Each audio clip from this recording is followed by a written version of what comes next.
F&O के इस खास कार्यक्रम में आपका स्वागत है। मैं हूं डिम्पी कालरा और मैं हूं मनीष। अगले आधे घंटे तक वायदा बाजार के तमाम दिक्कतों को सुलझाने की कोशिश करेंगे और सामान्य तौर पर डिम्पी इस तरह का शो बेहद कम देखने को मिलता है। इसलिए जी बिजनेस ने ये पहल की है कि खास तौर पे उन लोगों के लिए जो वायदा में बड़े ट्रेड करते हैं, क्योंकि हम देखते हैं वायदा में सबसे ज़्यादा टर्नओवर देखने को मिलता है, उनके लिए खास तौर पर एक पहल शुरू की गई जिसमें कि आप चाहें तो अपने दर्शकों जो है सवाल पूछ सकते हैं। जो भी दिक्कतें हैं F&O को लेकर उसको सुलझाने की कोशिश करेंगे, बताने की कोशिश करेंगे कम पैसे में ज़्यादा से ज़्यादा कमाई कैसे की जा सकती है। न केवल फ्यूचर्स बल्कि ऑप्शंस की रणनीति भी आप इसी कार्यक्रम में जान पाएंगे। नितिन मुरारका आज के खास मेहमान हमारे साथ जुड़ेंगे और साथ ही साथ एक टेक्निकल एनालिस्ट लोकेश शुक्ल भी हमारे साथ है, जिनसे हम फटाफट से ये समझेंगे कि इस आधे घंटे के अंदर आपको जो सवाल है उनके जवाब क्या है और डेरिवेटिव डाटा इस समय क्या कह रहा है। फटाफट से पहले आप ये देख लें कि मार्केट के अंदर हो क्या रहा है, ताज़े खरीदारी कहाँ पे हुई है, संकेत क्या मिल रहे हैं, ये सब चीज़ें।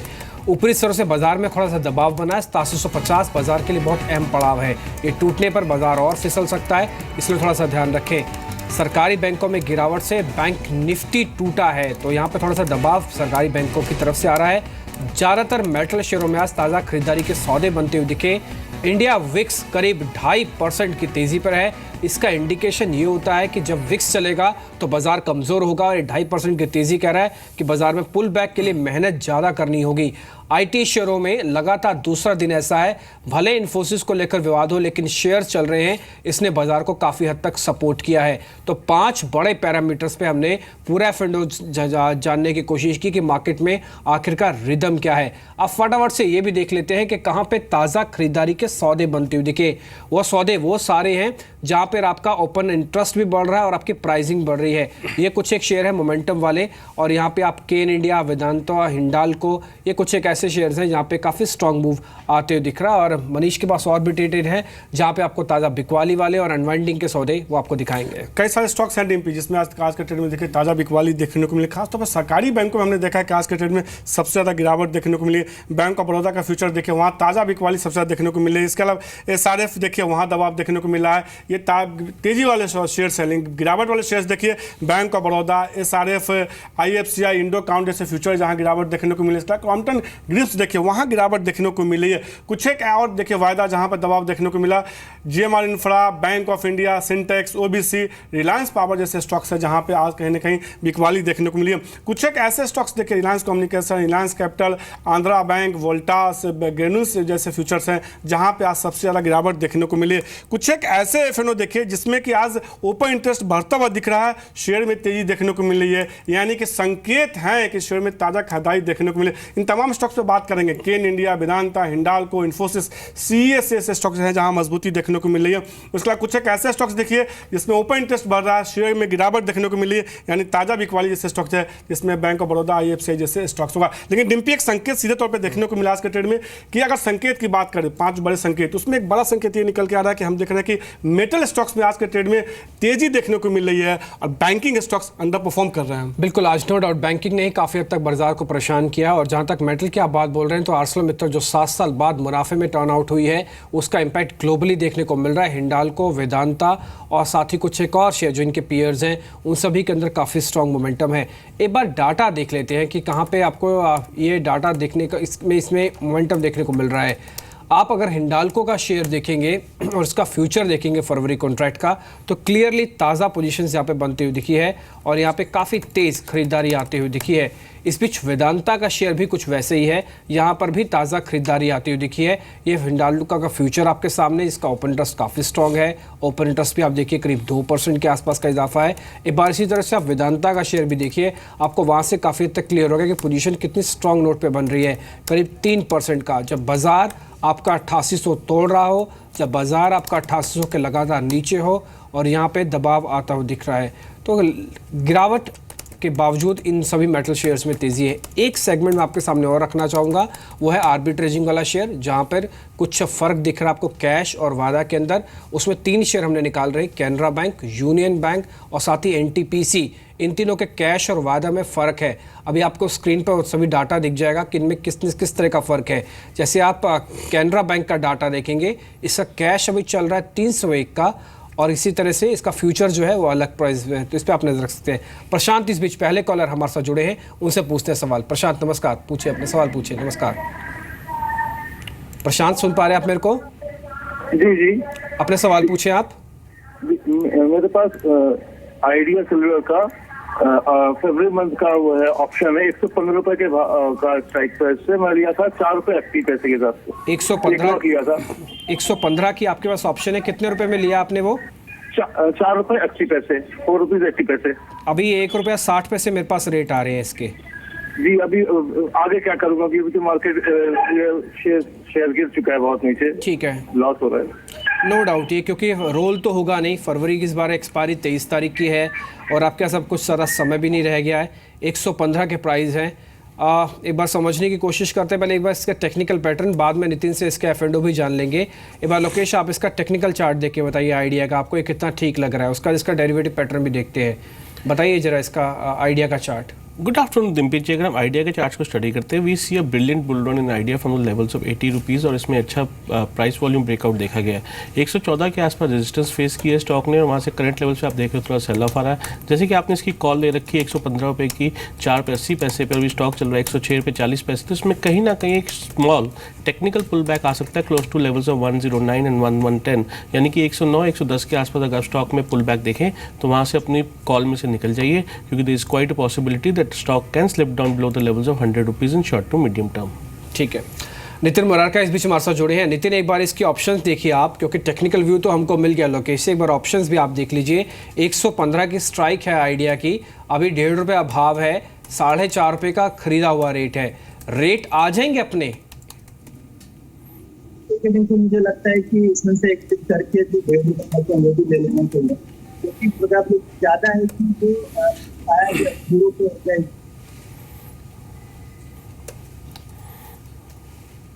आपकी आवाज़ इस बीच कट गई है, कुछ वापस संपर्क करने की आपसे कोशिश करेंगे, लेकिन नो डाउट देखिए आपको एक चीज़ का तो ध्यान रखना होगा कि इस कॉल को आपको जल्दी से जल्दी वाइंड करना होगा अगर अच्छा मोमेंटम नहीं दिखाता आइडिया का शेयर तो, क्योंकि अभी 106 है, लोकेश भी बता रहे हैं कि अगर 110 के ऊपर एक बार स्ट्रांगली नहीं आता तो आपकी कॉल को ये गलाएगा, टाइम वैल्यू ख़त्म हो जाएगी। तो अगर 3 दिन भी ये 110 के ऊपर नहीं आया तो आपको एक प्राइस तो कम से कम नहीं मिल सकते हैं जब तक कोई एक्स्ट्राऑर्डिनरी मूव नहीं आए।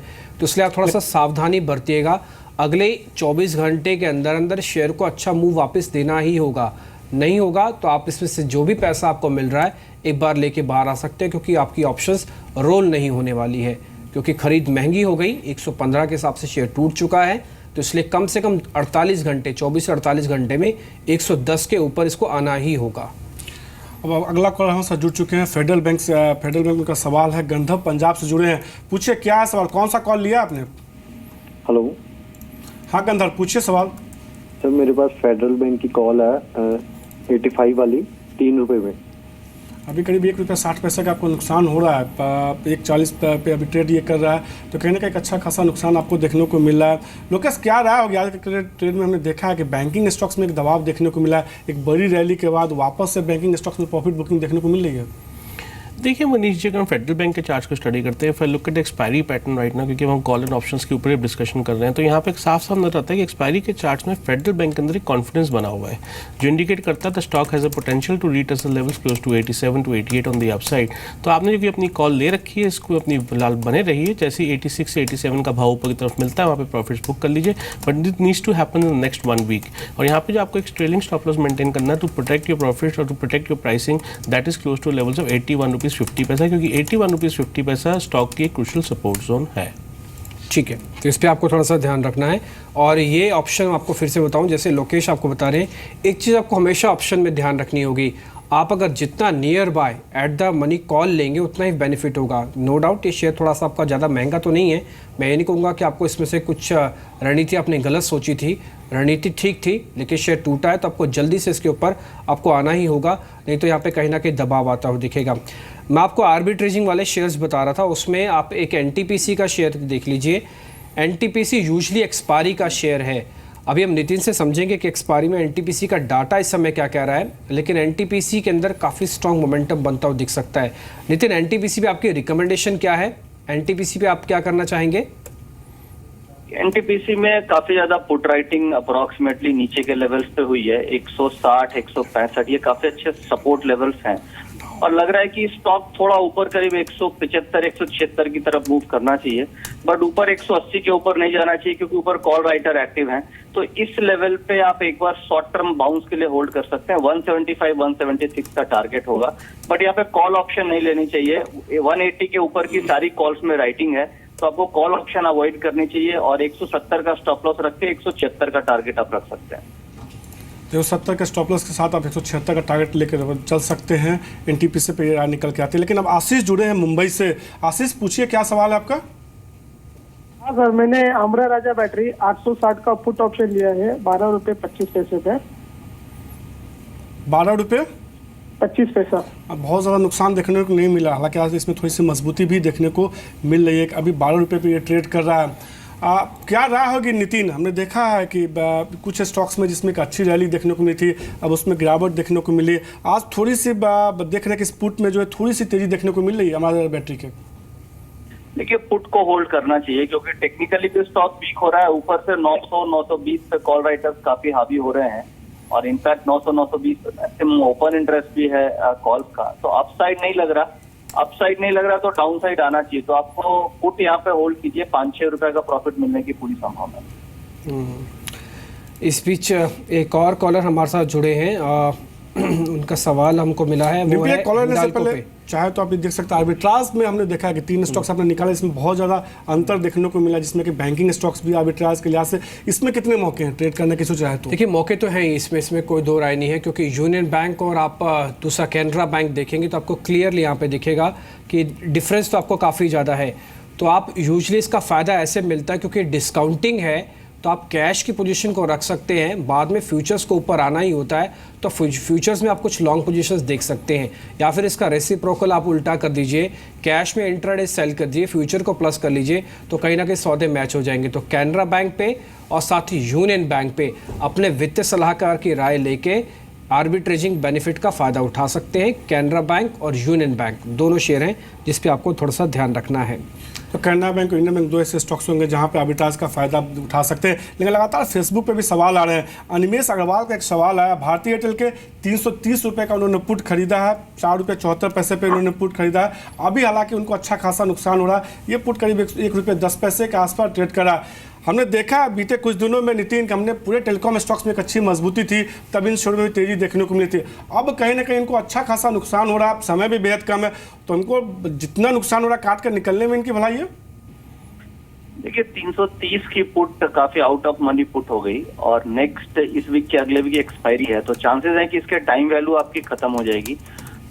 मुझे लगता है कि आज आप होल्ड कर लें, अगर कल तक कोई डाउनसाइड मूवमेंट नहीं आती हो तो एग्जिट कर जाना चाहिए, क्योंकि अभी थोड़ा सा रेसिस्टेंस स्टॉक ले रहा है। अगर 1-1.5 रुपया भी बढ़ जाती है पुट तो आपको एग्जिट करना चाहिए, एक्सपायरी तक वेट नहीं करनी चाहिए। इस बीच संजय हमारे साथ जुड़े हैं अपना सवाल पूछने के लिए। संजय जी नमस्ते, अपना सवाल पूछिए आप। नमस्कार सर। नमस्ते सर, पूछिए सवाल। सर, मैंने 154.50 पे पीएनबी या फ्यूचर खरीदा है, इसका रिजल्ट ये फ्यूचर है ना आपके पास, तो पीएनबी का सीधा? हाँ सर। अच्छा ठीक है, ये आपके 154 रुपये की आप बता रहे खरीद रहे हैं आपकी, ठीक है। हाँ सर, अब क्या करूँ, मैं होल्ड करूँ एक्सपायरी तक या निकल जाऊँ? ठीक है, 10 रुपये नीचे तो आ ही गया है, इसमें देखिए कोई राय नहीं है, नुकसान भी है, आज शॉर्टिंग भी हुई है।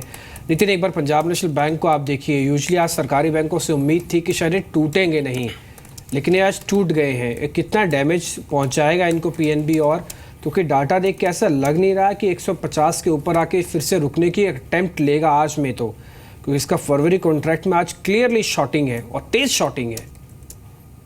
सारे जितने भी पीएसयू हैं सारे में शॉर्टिंग हो रही है। In fact PNB, SBI, union bank, सब में से बाय पोजीशन अवॉइड करना चाहिए। चार्ट स्ट्रक्चर भी वीक है। मुझे लगता है कि आने वाले समय में ये करीब 135 134 आ जाना चाहिए, तो बेटर है कि 142 का करंट मार्केट प्राइस है, लॉस बुक करके एक बार निकलना चाहिए। ट्रेंड नेगेटिव है, तो बेटर है कि यहाँ पे एग्जिट करें आप।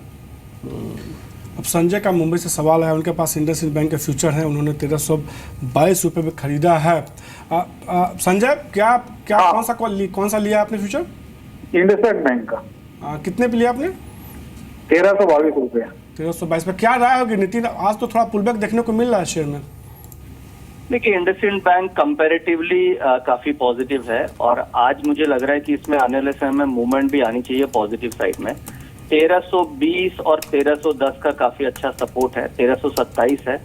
1330-35 एक स्मॉल रेसिस्टेंस है, वो ब्रेक करेगा, 1350 का टारगेट मिलना चाहिए। मेरे ख्याल से आप 1320 का स्टॉप लॉस रखें और 1350 का टारगेट रख के होल्ड कर सकते हैं। 1320 के स्टॉप लॉस का तो आप शेयर को होल्ड कर सकते हैं, 1350 रुपये का आपको इस शेयर में टारगेट रखना होगा। इंडसइंड के बारे में एक चीज़ मैं और जोड़ना चाहूँगा यहाँ पे मनीष, क्योंकि इंडसइंड बैंक आप देखें नंबर से ठीक पहले ये करीब 1100 रुपये के आसपास का था, नंबर्स के बाद एक तरफा ये शेयर चला है, इसमें काफ़ी लॉन्ग पोजीशंस थी। मैं एक चीज़ आपको और इसके बारे में बताना चाहूँगा इंडसइंड बैंक के बारे में कि इसमें जो डिलीवरी वॉल्यूम है वो भी ठीक ठाक ही है, तो इसलिए आपको थोड़ा सा सावधानी के साथ इस शेयर को ट्रेड करने की ज़रूरत है।